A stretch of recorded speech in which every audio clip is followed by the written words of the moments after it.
Tersangka kasus dugaan pemerkosaan Dr. Residen Priguna Anugrah Pratama seakan memuramkan masa depannya sendiri.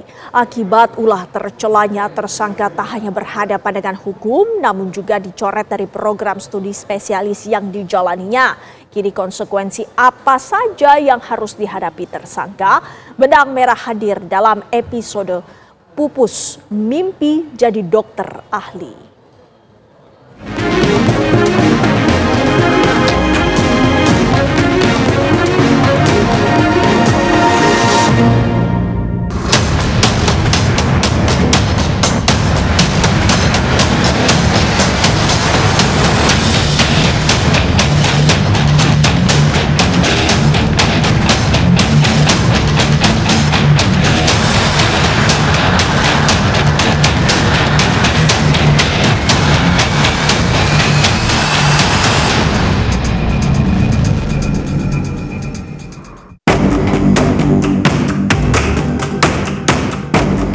Menguap sudah mimpi Priguna Anugrah Pratama menjadi dokter ahli anestesi. Gara-gara syahwat sesaat, ia pun terpeleset langkah. Dugaan kekerasan seksual terhadap 3 perempuan dalam tempo sepekan diakui bukanlah pelanggaran ringan. Terlebih, ulah tercela itu juga disertai tipu muslihat demi memikat calon korban masuk perangkap. Menerima laporan berantai, aparat kepolisian bergerak cepat meringkus Priguna. Priguna kemudian ditetapkan sebagai tersangka usai penyidik mengantongi cukup alat bukti. Selanjutnya kasus ini memasuki babak baru. Kejaksaan Tinggi Jawa Barat disebut telah menerima surat pemberitahuan dimulainya penyidikan atau SPDP dari penyidik Polda Jabar pada Rabu 26 Maret 2025 lalu. Sementara sejak dirinya ditetapkan sebagai tersangka, Priguna harus melewati hari-harinya dari balik sel. Untuk kasus tersebut, Kejati Jabar telah menerima surat pemberitahuan dimulainya penyidikan atau SPDP pada tanggal 26 Maret 2025. Dari SPDP itu, pimpinan atau Kejati Jabar sendiri telah menunjuk 4 orang jaksa guna menangani perkara tersebut hingga selesai.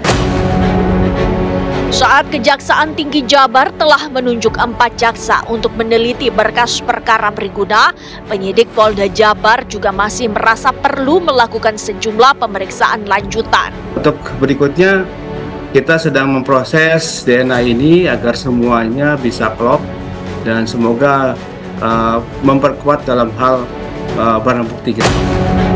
Menyusul pelanggaran hukum serius yang diperbuat Priguna, Universitas Padjadjaran Unpad bertindak cepat memecat yang bersangkutan dari kepesertaan program pendidikan dokter spesialis Fakultas Kedokteran. Unpad menilai Priguna telah mencoreng nama baik institusi dan profesi kedokteran serta melanggar disiplin dan kode etik profesi berkategori berat. Kita lembaga pendidikan tentu kita tidak akan sama sekali memberikan ruang bagi terjadinya pelanggaran-pelanggaran terkait dengan apa yang dilakukan oleh mahasiswa, baik di tempat kerja, di tempat praktek, maupun di lingkungan Unpad secara umum. Sehingga kebijakan ke depan yang pertama tentu kami akan segera melakukan tindak lanjut dalam bentuk pembentukan studi, pemutusan studi bagi yang bersangkutan, karena yang bersangkutan sudah terindikasi dan terbukti walaupun belum menyatakan oleh pengadilan sudah melakukan tindak pidana. Keikutsertaan Priguna dalam PPDS terbilang baru. Pria 31 tahun asal Pontianak, Kalimantan Barat itu masih duduk di semester 2. Umumnya program pendidikan dokter spesialis ditempuh sebanyak 8 semester atau sekitar 4 tahun. Namun itu tergantung program studi dan tingkat kesulitan bidang yang ditempuh peserta bersangkutan. Sedangkan untuk spesialis anestesi rata-rata 7 semester atau 3,5 tahun. Sementara, meski tengah menempuh PPDS, namun status residen sebutan bagi peserta PPDS disebut tetap memperoleh sejumlah hak. Hak-hak itu seperti gaji atau insentif, remunerasi atau imbal jasa, bantuan biaya hidup, hingga perlindungan dan bantuan hukum jika terjadi sengketa medis selama pendidikan. Selain pihak kampus tempat Priguna menimba ilmu keahlian, Kementerian Kesehatan juga telah meminta Konsil Kedokteran mencabut surat tanda registrasi Priguna. Begitu surat izin praktik dicabut, maka yang bersangkutan tidak dapat lagi berpraktik sebagai dokter seumur hidup. Kita sangat prihatin pada kejadian itu. Kami sudah melakukan koordinasi dengan rumah sakit dan lembaga pendidikan karena yang bersangkutan kan sedang melakukan pendidikan.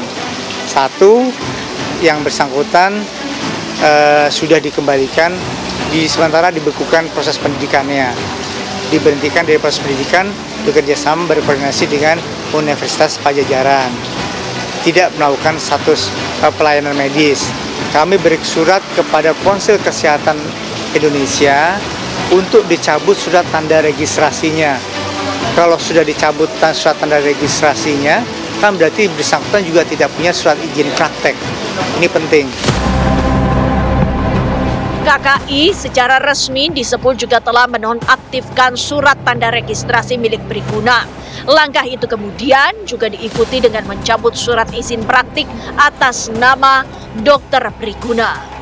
Kendati prospek jebolan anestesi disebut tidak terlalu luas, namun bidang ini boleh dibilang cukup menjanjikan.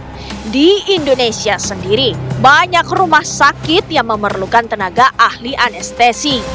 Selain rumah sakit, asistensi ahli anestesi juga dibutuhkan di sejumlah klinik seperti klinik gigi maupun kecantikan. Namun kegagalan Priguna membendung syahwat sesaatnya seketika memupus mimpi-mimpinya. Belakangan, ia juga disebut-sebut mengalami kelainan.